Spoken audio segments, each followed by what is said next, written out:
Here's interesting. I think I recognized that he had the most because he is younger. He's one of my juniors that should be a sophomore. And Is he playing?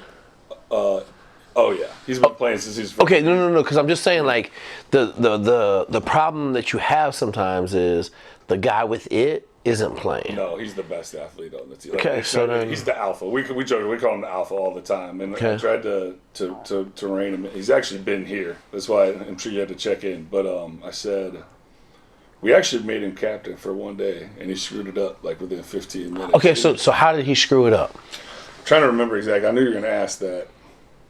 He was like late to practice. Just something like okay. You know, okay, like so let me ask you this: did you sit down with him for an hour?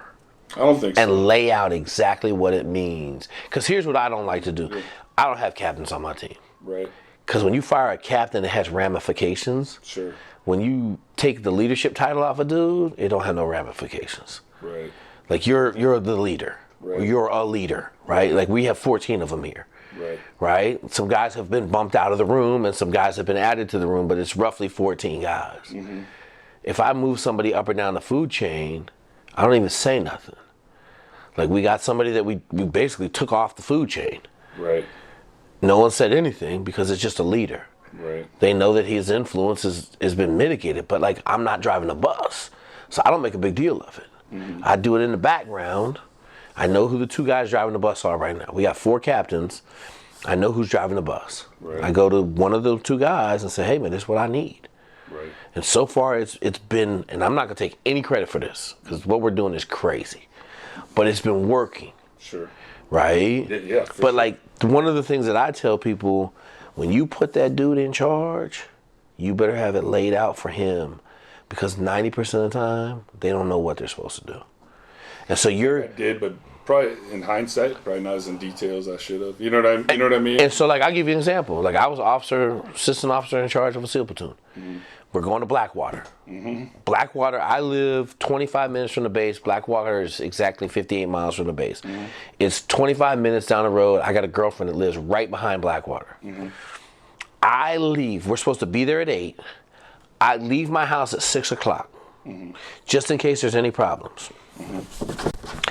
I cannot find the road, the driveway to get to Blackwater, the shooting facility. It's all hidden.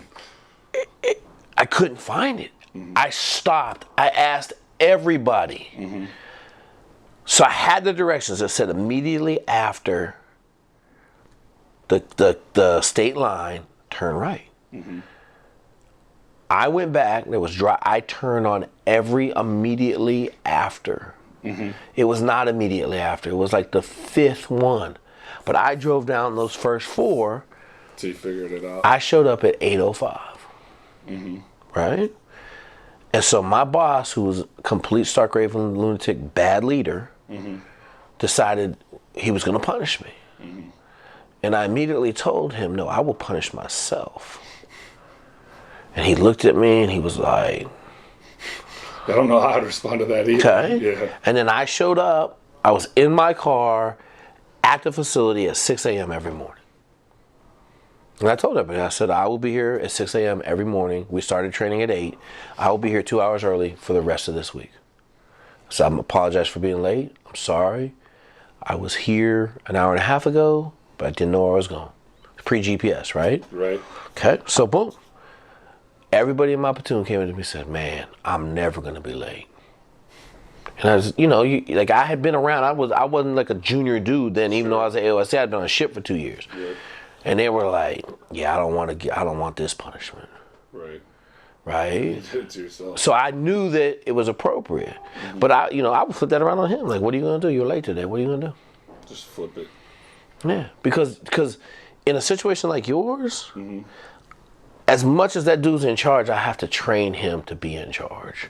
Right. Especially in high school, right? Sure. Like I was a phenomenal leader in high school. I had no clue the powers that I had. Right. I didn't know.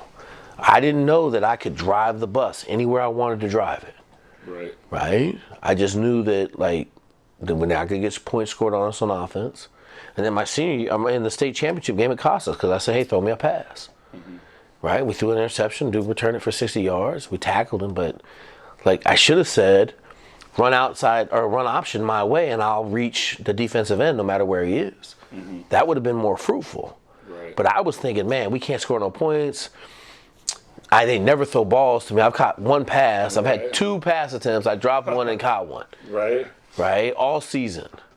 And then whether I didn't run the route fast enough or the quarterback wasn't ready for my slow speed, threw an interception. Right? But I didn't know the power that I had. And then when I got to the Naval Academy, I started to figure it out. Right.